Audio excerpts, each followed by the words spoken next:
Hey, Reid. You sit on boards of many startups. What are three main themes or insights across all of those startups that repeat themselves over and over, and they could be regarded as universal truths in the current startup boom? So, let's see. Well, one is the majority of startups are establishing a new market, a disruption, a new plan, et cetera, that may be opened up by change of platform, like moving from desktop to mobile, or the availability of artificial intelligence and machine learning over data, or any number of different things.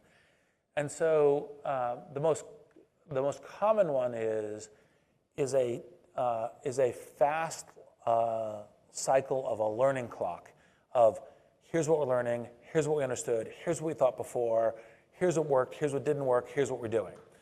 And that cycle gone all the way up to the board. So a classic mistake that's made, the inverse of that, is everything's fine. And you're like, no. Startups are you throw yourself off a cliff and you assemble an airplane on the way down. By default, when you start, you're dead.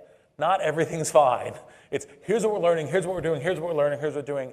And the speed of that cycle is super important. So like, for example, one of the things that we use as a startup term within Silicon Valley is this thing, OODA loop, which is observe, orient, decide, act, which is fighter pilot terminology. And the faster, in fighter pilots, the faster OODA loop wins. That pilot survives, the other one dies.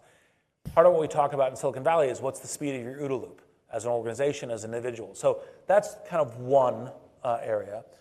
As a second one, what I would say is triaging your fires. There's frequently 10 things that could kill the company. You can't solve 10 things at once. Small organizations, focus. Which ones do you need to focus on? Both seek outside advice on that to make sure that you're, and then, okay, I can defer on these ones. I can do these ones later. And that was like, for example, the insight around business models. I can work out my business model later. Who would have thought? But yes, you can do that in some cases. And I guess the third one would be hiring. And part of hiring is, like, for example, in the interview I did with Zuckerberg and Masters of Scale, and this is in the, there's two parts that come out. There's one part that's the episode, there's another part that's the roughly uncut interview. I think this was in the uncut interview, is he gave a good heuristic. It's not perfect, but it's a good heuristic, which is hire people you'd work for, right? And it's a good question to ask yourself, because the question is how do you make sure that you have the absolute, best team to go into the fight with? And it's not, like, for example, you should sometimes also hire people that you wouldn't necessarily work for, and there's a specific reason. But you should be thinking, is this person, for example, someone I would learn from? Someone that, as we're going into battle, we'll be learning from each other.